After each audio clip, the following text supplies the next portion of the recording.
I think the reality now, it's not a matter of whether President Biden steps down from the presidential election campaign. It's a matter of when. And I don't think he'll do it in the next few days, because that will be to queer the pitch of the Republican nomination, the formal Republican conference event. No, maybe that would pull focus. And it's also a matter of who replaces Biden, because I'm afraid Biden is queered by the slips, by the gaffes, which may not indicate that he's losing his touch. It may simply indicate that he's tired. Anybody can make those sort of gaffes. I do them all the time. I get the wrong name here, the wrong name there. It's got nothing to do with age. It's to do with distraction, possibly. And there's plenty to distract the President of the United States. The problem is, it's compounded by the assassination attempt and the impact that will have on former President Trump's campaign and popularity. So if you recall, when President Reagan was a victim of an assassination attempt, his popularity shot up to, I think, 70%. It was astonishingly, there was an astonishing sort of honeymoon period. And he had that wonderful quip to the surgeon who was about to operate: I hope you're not a Democrat. And I don't think the focus is going to be on the fellow who did the shooting. I don't think the focus is going to be really on the call for unity. I think the focus is going to be on the upsurge of popularity, because this is an impossible impact that has been created by that assassination attempt.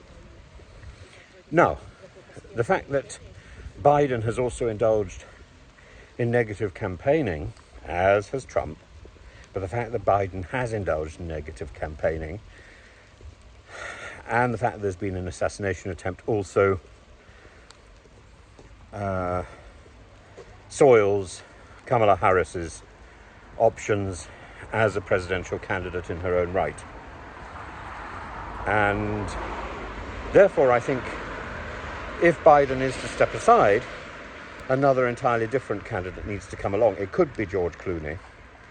And it's interesting that George Clooney's letter didn't elicit any clear response from President Obama, and indeed Nancy Pelosi simply said, well, he's got a decision to make about Biden.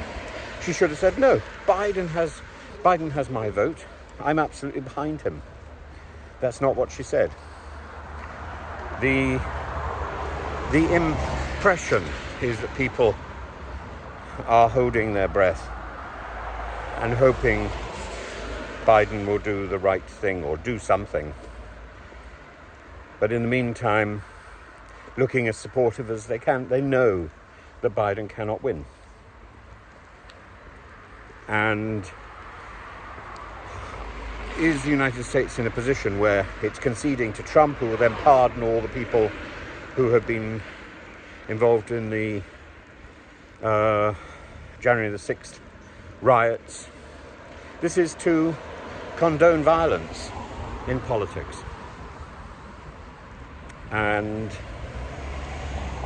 Trump has to go a long way in a couple of days' time in his acceptance speech, in his call for unity. He has to go a long way to erasing the impression that he is a divisive rather than a unifying force in American politics. I don't think even with that change of heart, which is indicated, that he could go that far. So I feel there's a lot that's going on at the moment in the United States that's very interesting, and it has implications for the rest of the world.